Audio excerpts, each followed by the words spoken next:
Buktikan bisa menang tanpa embel-embel nama Raffi Ahmad dan Nagita Slavina. Rafathar Sabet juara pertama lomba lari di sekolah.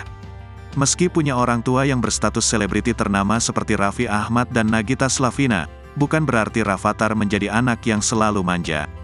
Buktinya belum lama ini, Rafathar berhasil menorehkan prestasi atas namanya sendiri. Ia meraih medali emas pada kejuaraan lomba lari di sekolahnya. Capaian ini membuat Raffi dan Nagita bangga terhadap anak sulungnya itu. Momen membanggakan tersebut sempat dibagikan dalam unggahan Instagram Raffi Ahmad. Pengasuh Rafathar, Mbak Lala sempat temani putra bosnya yang ikut lomba lari di lapangan. Mbak Lala sempat bagikan momen kebersamaannya dengan Rafathar yang menuju ke arena berlari.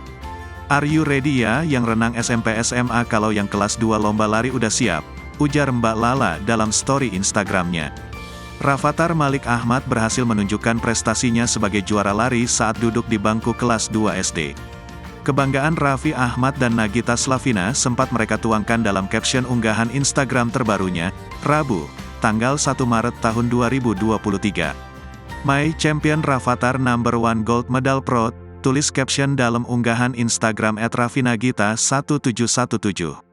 Bukan hanya itu, Rafathar juga banjir pujian setelah menyabet medali emas. "Multi talenta banget ini anak, udah ganteng tajir pinter lagi. Semua deborong berasa lihat idol K-pop. Congratulations AA, semoga jadi anak yang membanggakan kedua orang tua ya. Tumbuh menjadi anak sehat dan bahagia, AA hebat, proud of you, Rafathar," puji warganet. Namun sayangnya dari beberapa video yang dibagikan Mbak Lala tidak terlihat kedua orang tuanya, Raffi Ahmad dan Nagita Slavina yang mendampingi putranya.